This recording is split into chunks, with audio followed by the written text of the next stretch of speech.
அகிலத்தின் அன்பான சொந்தங்களுக்கு இனிய வணக்கம். மேனவர் காலைப்பதினூடாக சந்தித்திருக்கின்றோம்.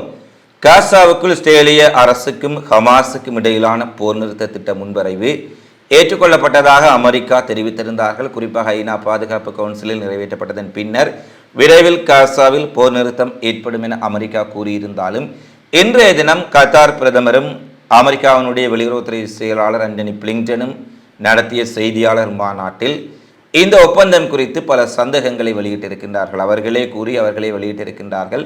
அடுத்து கிஸ்புல்லா 2006ஆம் ஆண்டு ஸ்டேல் கிஸ்புல்லாவுக்கு இடையில் நடைபெற்ற போரில் பயன்படுத்தியதற்கு பின்னர் மிகப்பெரிய அளவிலான ஆயுதங்களை மிக சரமாரியான அளவில் ஸ்டேலுக்குள் நடத்தி ஸ்டேலுக்கு மிகப்பெரிய அதிர்ச்சியை கொடுத்திருக்கின்றார்கள். இந்த சூழ்நிலையில் காசாவிலும் லெபனானிலும் பிராந்தியத்திலும் என்ன விடயங்கள் எல்லாம் நடைபெற்றிருக்கின்றது என்பது குறித்த பிந்தைய நிலவரங்களை இந்த காணொலியில் பார்க்கலாம். காசாவில் இதுவரை இஸ்ரேல் நடத்திய கொடூரமான இனப்படுகொலையில் 37,200 பொதுமக்கள் கொல்லப்பட்டிருப்பதாக இன்றைய தினம் ஐநா உத்தியோகமான அறிக்கையை வெளியிட்டிருக்கின்றார்கள். இதில் 9,200 பேர் குழந்தைகள் என்பதும் குறிப்பிடத்தக்கது. ஏனெனில் காசா குழந்தைகள் அதிகமாக வாழக்கூடிய ஒரு பகுதி.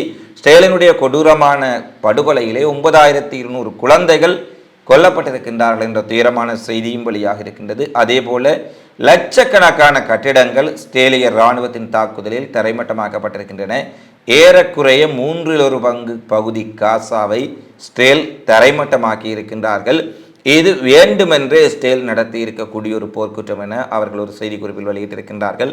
அடுத்து இஸ்ரேல் ஹமாஸ் இடையில் ஆன போர் நிறுத்த முன்மொழிவு குறித்து அமெரிக்கா கொண்டு வந்த தீர்மானம், இந்த தீர்மானத்தில் ஏற்கனவே நாங்கள் அமெரிக்கா கொண்டு வந்த நாள் முதலே இதில் ஒரு சந்தேகத்தை வெளியிட்டு வருகின்றோம். ஏனெனில் முதலில் இந்த தீர்மானத்தை இஸ்ரேல் கொண்டு வந்தார்கள், தாம் அறிவித்ததாக ஜோ பைடன் குறிப்பிட்டார்.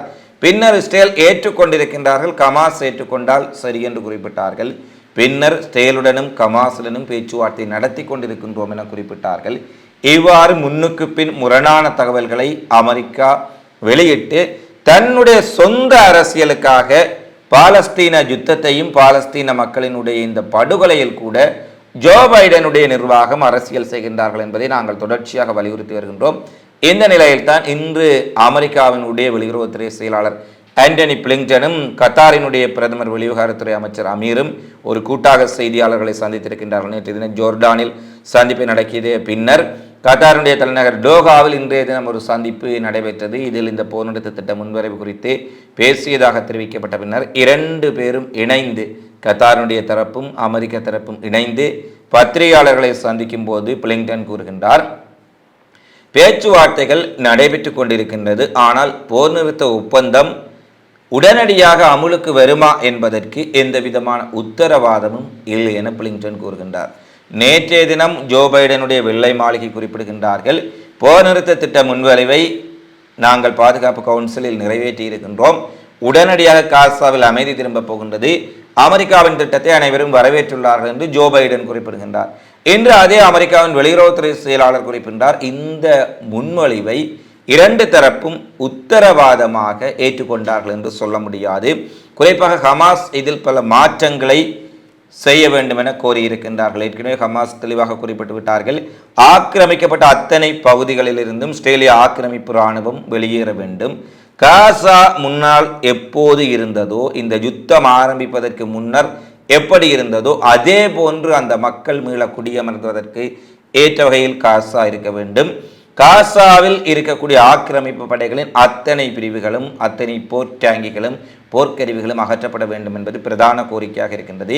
2வது ஹமாஸினுடைய முக்கிய கோரிக்கை, ஒரு நிரந்தர போர் நிறுத்தத்தை நோக்கி நகரக்கூடிய ஒரு உத்தரவாதத்தை அமெரிக்கா வழங்க வேண்டும். ஏனெனில் 6 வாரம் ஏறக்குறைய 42 நாட்கள் தான் போர் நிறுத்தம் செய்யப்படுவதாக அறிவிக்கப்பட்டிருந்தது. இந்த 42 நாட்களின் பின்னர் என்ன நிலைமை என்று சொன்னால் அது மிகப்பெரிய கேள்விக்குறி. எனவே ஹமாஸ் குறிப்பிட்டார்கள், நிரந்தர யுத்த நிறுத்தம் குறித்து அதை நகர்த்துவதற்கான வழிமுறைகளை அமெரிக்கா குறிப்பிட வேண்டும் என பல மாற்றங்களை கூறியிருப்பதாக தெரிவிக்கப்படுகின்றது. இஸ்ரேல் இதை ஏற்றுக்கொண்டு விட்டார்கள், ஹமாஸ் தரப்பில் சில திருத்தங்களின் பின்னர் ஏற்றுக்கொள்ளப்படலாம் என அமெரிக்கா குறிப்பிட்டாலும், அமெரிக்கா ஆரம்பம் முதலே இஸ்ரேல் இந்த போர் நிறுத்த திட்ட முன்வரைவை ஏற்றுக்கொண்டு விட்டார்கள் என பல தடவைகள் குறிப்பிட்டாலும், நேற்றைய தினம் பேசக்கூடிய இஸ்ரேலினுடைய பாதுகாப்பு அமைச்சர் கெலண்டும் நெதன்யாகுவினுடைய பிரதமர் அலுவலகம் குறிப்பிடுகின்றார்கள். ஹமாஸை முற்றாக ஒழிக்கும் வரை, ஹமாஸினுடைய தலைமையை நாங்கள் அளிக்கும் வரை ஒரு யுத்த நிறுத்தம் முழுமையாக அங்கு செயல்படுவதற்கு எந்த ஒரு வாய்ப்பும் கிடையாது. காசாவிலிருந்து ஹமாஸை நாங்கள் முற்றாக அகற்றும் வரை போர் தொடரும் என்பது அவர்களுடைய கருத்தாக இருக்கின்றது. எனவே அமெரிக்கா பல விடயங்களை இந்த தீர்வு திட்டம் தொடர்பாக காசா விரைவில் முன்னுக்கு பின் முரணாக சொல்லிக் கொண்டிருக்கின்றார்கள். இஸ்ரேலினுடைய தரப்பில் இருந்து இதுவரை அமெரிக்கா தான் சொல்லிக் கொண்டிருக்கின்றார்கள், இஸ்ரேல் ஏற்றுக்கொண்டார்கள் என. நெதன்யாகுவோ போர் அமைச்சரவையோ ஏன் இஸ்ரேலினுடைய அரசாங்க தகவல் தொடர்பு அமைச்சர் கூட நேரடியாக இஸ்ரேல் இந்த போர் நிறுத்த திட்ட வரைவை நகர்த்தப்பட்ட வரைவை ஏற்றுக்கொண்டார்கள் என்ற கருத்து எந்த ஒரு இடத்திலும் தெரிவிக்கப்படவில்லை. இதனுடைய கருத்து இஸ்ரேல் ஏற்றுக்கொண்டதைப் போலவும் ஹமாஸ் தான் இதை குழப்புவதைப் போலவும் ஒரு தோற்றத்தை உலகளவில் ஏற்படுத்துவதற்குரிய அமெரிக்க இஸ்ரேலின் சதி நடவடிக்கையா இது என்பது குறித்து எமக்கு ஒரு மிகப்பெரிய சந்தேகம் எழுந்திருக்கின்றது. இந்த சந்தேகத்தை ஆரம்பம் முதலே நாங்கள் வைத்திருக்கின்றோம். அதை உறுதிப்படுத்தும் விதமாக இன்றைய நாளில் ஆண்டனி பிளிங்டன் கத்தார் வெளிவிவகார அமைச்சருடைய சந்திப்பில் இந்த விடயங்கள் வந்திருக்கின்றது. அடுத்து ஹிஸ்புல்லா இன்றைய நாளிலே மிகப்பெரிய அளவு தாக்குதலை இஸ்ரேலுக்குள் நடத்தி இருக்கின்றார்கள். ஹிஸ்புல்லாவினுடைய மூத்த தளபதி சமீத் அலேப் அப்துல்லா, ஒரு மிகவும் நீண்ட அனுபவம் மிக்க இஸ்ரேலினுடைய ஒரு மிகப்பெரிய ஒரு தளபதி இஸ்ரேலிய தாக்குதலில் கொல்லப்பட்டார். இந்த தாக்குதலுக்கு பழிக்கு பழி தீர்க்கப்படும் என ஹிஸ்புல்லா உடனடியாகவே அறிவித்திருந்தார்கள். சொன்னதைப் போல கடந்த 6 மணி நேரத்துக்குள் மட்டும் 170 ஏவுகணைகளை, பல்வேறுபட்ட ட்ரோன்களை வடக்கு இஸ்ரேலுக்குள் சரமாரியாக ஹிஸ்புல்லா ஏவி இருக்கின்றார்கள். குறிப்பாக ஏற்கனவே அயன்டோம்கள் லெபனான் எல்லையில் இருக்கக்கூடிய இஸ்ரேல் பகுதியில் தகர்க்கப்பட்டிருக்கின்றன. பல அயன்டோம்களை கடந்து உள்ளே விழுந்து வெடிக்கக்கூடிய சூழ்நிலையில் இன்றைய தினம் 6 மணித்தியாலங்களுக்குள் 170 ஏவுகணைகள் என்றால் நினைத்து பாருங்கள். ஒரு சரமாரியான தாக்குதல் நடத்தப்பட்டிருக்கின்றது. இந்த தாக்குதலில் பல இடங்களில் சேதங்கள் ஏற்பட்டிருந்தாலும் கூட, அல்லாலம் தளம், மெட்டுலா தளம் போன்றவற்றில் சேதங்கள் ஏற்பட்டிருந்தாலும் கூட, மெரோன் விமானப்படை தளத்தின் மீது நேரடியாக பல ராக்கெட்டுகள், ஏவுகணைகள் வீழ்ந்து வெடித்திருப்பதால் இஸ்ரேலினுடைய விமானப்படை தளம் மிகப்பெரிய அளவு சேதத்தை சந்தித்திருப்பதாக அங்கிருந்து வரும் செய்திகள் தெரிவிக்கின்றன. குறிப்பாக விமானப்படை தளத்தில் பணிபுரிந்த விமானப்படையினர் பலர் காயமடைந்ததாகவும், அவர்களை மெரோன் விமானப்படை தளத்திலிருந்து பல ஆம்புலன்ஸ் வண்டிகள் ஏற்றி சென்றிருக்கக்கூடிய காட்சிகளும், ஹெலிகாப்டர்கள் மெரோன் விமானப்படை தளத்தில் இறங்கி காயமடைந்தவர்களை கொண்டு சென்றார்கள் என்ற காட்சியும் வெளியாக இருக்கின்றது. இஸ்ரேலிய ஊடகங்கள் இந்த தாக்குதலை குறித்து ஒரு செய்தியை வெளியிடும் பொழுது குறிப்பிடுகின்றார்கள், 2006ஆம் ஆண்டு இஸ்ரேல் லெபனான் போரின் போது எவ்வளவு ஒரு கடுமையான தாக்குதலை ஹிஸ்புல்லா மேற்கொண்டார்களோ அதைவிட ஒரு மோசமான அல்லது அதைவிட ஒரு தீவிரமான தாக்குதலை இன்றைய நாளில் நடத்தி இருக்கின்றார்கள் என்று குறிப்பிட்டிருக்கின்றார். வடக்கு இஸ்ரேல் முழுவதும் சைரன் ஒலிக்க விடப்பட்டிருக்கின்றது.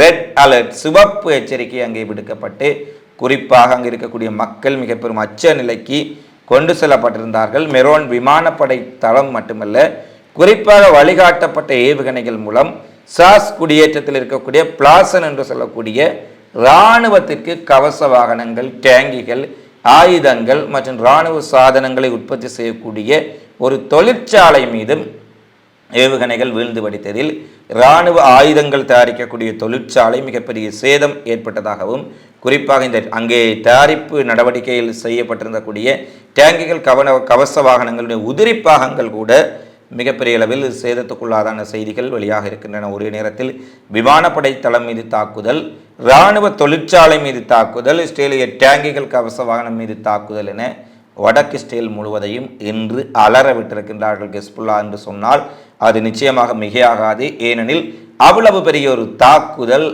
நூற்றுக்கணக்கான ராக்கெட்டுகள், இஸ்ரேல் முழுவதும் மிக பெரும் பதற்றம் ஏற்பட்டிருக்கின்றது என கேப்ரு மொழி ஊடகங்களே, இஸ்ரேலிய ஊடகங்களே செய்தி வெளியிட்டிருக்கின்றார்கள்.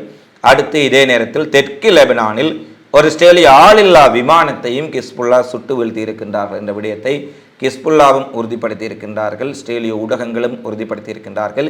கடந்த 2 மாதங்களில் இஸ்ரேலிய உளவு ட்ரோனை 4வது உளவு விமானம், ஆளில்லா விமானத்தை ஹிஸ்புல்லா சுட்டு வீழ்த்தியுள்ளமை குறிப்பிடத்தக்கது. இதுவரை ட்ரோன்களை மட்டும் சுட்டு வீழ்த்தி கொண்டிருந்த ஹிஸ்புல்லாவின் கைகளுக்கு தற்பொழுது போர் விமானங்களையும் தாக்கக்கூடிய துல்லியமான ஏர் டிஃபென்ஸ் சிஸ்டம், விமான எதிர்ப்பு ஏவுகணைகள் ஈரானில் இருந்து கொடுக்கப்பட்ட காரணத்தினால் தற்பொழுது லெபனானுக்குள் நுழைகின்ற இஸ்ரேலிய போர் விமானங்களை குறிவைத்தும் கிஸ்புல்லா அங்கே மிகப்பெரிய ஒரு ஏவுகணை தாக்குதலை நடத்த தொடங்கி இருக்கின்றார்கள். இதனால் கிஸ்புல்லா நடத்திய தாக்குதலுக்கு பதிலடியாக இஸ்ரேல் வளமை போன்று போர் விமானங்களை அனுப்பி அங்கே தாக்குதல்களை பாரிய அளவில் நடத்துவதும் ஒரு சிக்கலான விடயமாக இருக்கின்றது. ஆனால் மிகவும் உயரத்தில் இருந்து ஒரு தாக்குதலை இந்த தாக்குதலின் பின்னர் லெபனானுக்குள் இஸ்ரேல் நடத்தி இருந்தார்கள். இதில் 5 அப்பாவி லெபனானிய பொதுமக்கள் தான் கொல்லப்பட்டிருக்கின்றார்கள் என்ற செய்தியும் வெளியாக இருக்கின்றது. முன்பு போல் கிஸ்புல்லாவினுடைய இலக்குகளை குறிவைத்து விமானத்தின் மூலம் பாரிய அளவு தாக்குதலை நடத்த முடியாத அளவுக்கு விமான எதிர்ப்பு ஏவுகணைகள் கிஸ்புல்லாவின் கைகளுக்கு கிடைத்திருப்பதும் இஸ்ரேலுக்கு மிகப்பெரிய சிக்கலாக தற்போது மாறியிருக்கின்றது. இந்த சூழ்நிலையில் காசாவில் போர் நிறுத்தம் நேற்று ஏற்படும் என்று நம்பிக்கை இருந்த போதிலும் இன்றைய தினம் போர் நிறுத்தத்தை கொண்டு வந்த அமெரிக்காவே சந்தேகத்தை வெளியிட்டிருக்கின்றார்கள். இது ஒரு மிக பெரும் நெருக்கடியான ஒரு நிலையிலே தற்போது தேர்வு திட்டம் மாறி இருக்கின்றது. அடுத்து ஹிஸ்புல்லா தங்களுடைய தளபதி கொல்லப்பட்டதன் பின்னர் தாக்குதலை மேலும் தீவிரப்படுத்துவோம் என அறிவித்திருந்தார்கள். அதை போல் இன்று தாக்குதலையும் தீவிரப்படுத்தி இருக்கின்றார்கள்.